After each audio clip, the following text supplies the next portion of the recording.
देखिए, ये औकात वाली बात, ये भाषा कहाँ की है? आप लोग तो बहुत अच्छे तरह से इसे पहचानते हैं, हम लोग पहचानते हैं। ये मनुवाद की भाषा है जो सबको अपनी औकात बताने में बड़ी ऑब्सेस्ड रहती है।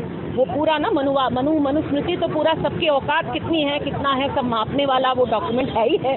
तो उसको तो हम कचरे के डब्बे में डालते हैं, जला डालते हैं। तो हम किसी से जो है ये औकात सुनने वाली बात तो हम नहीं लेने वाले। और हम जानते हैं कि औकात दिखाने का मतलब है कि एक तरह से ब्राह्मणवादी पितृसत्ता का जो पूरा जोर है, पूरा जो उसकी नृशंसता है, वो आदिवासी महिलाओं, दलित महिलाओं, कश्मीरी महिलाओं, नॉर्थ ईस्ट की महिलाओं के खिलाफ तो ये होता ही। लगातार हम देखते रहे हैं, इसीलिए हम विश्वास नहीं करते इस मोदी साहब पे, ना इस प्रशासन पे, ना ही इस पुलिस व्यवस्था पे।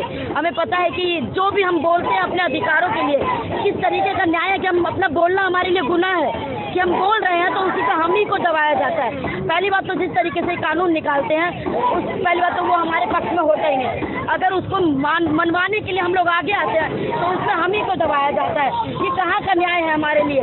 तो इसके लिए हम लोगों को सबको इकट्ठा होकर बोलना पड़ेगा। मैं बार बार यही कह रही हूँ, सभी महिलाओं को जो दबी हुई है, जो दबाया जाता है, उनको कब तक दबाओगे? हम भी फूट कर निकलेंगे और अपनी हाथ को लेके रहेंगे।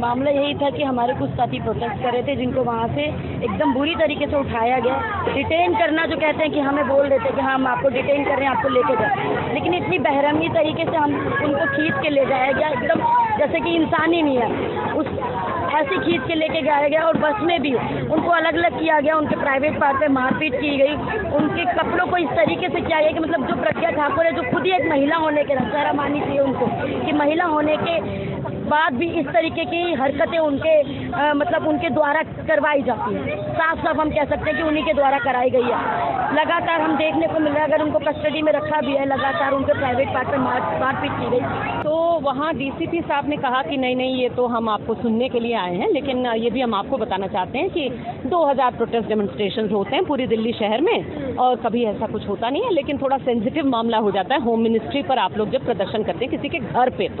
तो हमने कहा कि भाई सेंसिटिव मसला होता है तभी किसी के घर पे जाया जाता है। भाई होम मिनिस्टर का बेटा अगर रौंद देगा किसानों को तो जाहिर सी बात है कि सिर्फ जंतर मंतर पे प्रदर्शन सूटेबल नहीं लगता, लोग इसलिए आते हैं। दूसरा ये कि मैं अपने छात्र जीवन में home minister Indrajit Gupta, home minister Lal Krishna Advani सबके घर के सामने कर चुकी हूँ। मेरे गुप्तांगों ने आज तक कभी किसी पुलिस वाले ने आकर के लात नहीं मारा है ना। तो ये कोई नई बात है, कोई ना, पिछले साल से हम सुनते आ रहे हैं, जामिया के बच्चों को भी सुना और अब हम यहाँ के स्टूडेंट्स को भी सुन रहे हैं। तो इस पर आप एक इंक्वायरी करिए कि कौन इनको ऐसी ट्रेनिंग दे रहा है ना, क्योंकि इसकी बात मैं नहीं मानती बिना ट्रेनिंग के ऐसी कोई महिलाएं ऐसा करती हैं। मैं तो इसको वेल ट्रेन्ड फोर्स ही मानती हूँ, दिल्ली पुलिस।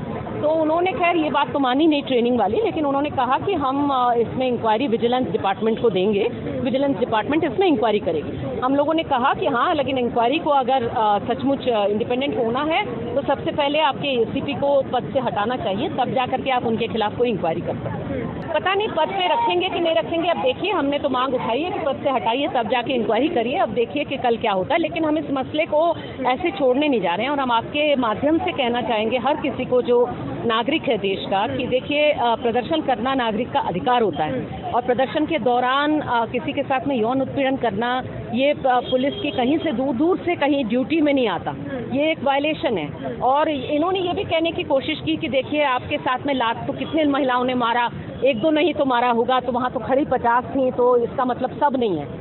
हमने कहा कि देखिए, पहले तो आप सवाल बहुत गलत पूछ रहे हैं इसको कि कितने लोगों ने तुम्हें मारा, है ना, ये अच्छा नहीं लगता। दूसरी बात, हमने कहा कि मानो बलात्कार कोई कर रहा है खुलेआम सरेआम आपके सामने और बाकी जितने लोग हैं तमाशबीन बने हुए हैं और मजे लूट रहे हैं, तो भाई उनको भी मैं बलात्कारी कहूँगी, मैं उनको क्या कहूँगी? और खास करके अगर वो वर्दीधारी हों तब तो वो डबल बलात्कारी होंगे।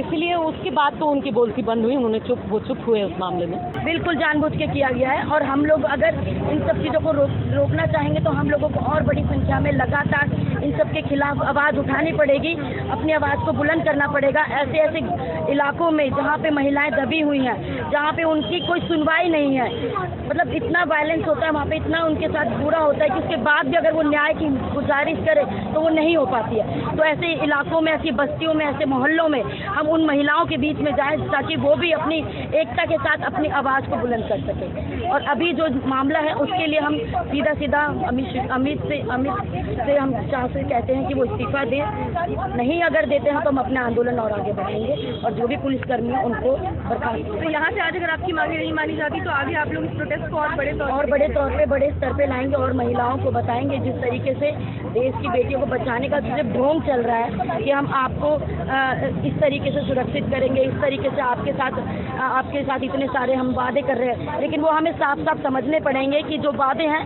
सिर्फ एक मीठा शहद है, एक बार के लिए चटाया जाता है, वो लंबे समय तक कुछ नहीं होता है। हमें इस चीज़ को साफ साफ समझना पड़ेगा और अपनी सुरक्षा और अपने लिए ही रक्षक बनने के लिए महिलाओं को खुद को इकट्ठा होकर के आवाज़ उठानी पड़ेगी और एकता के साथ आगे आके अपनी हिम्मत बढ़ानी पड़ेगी।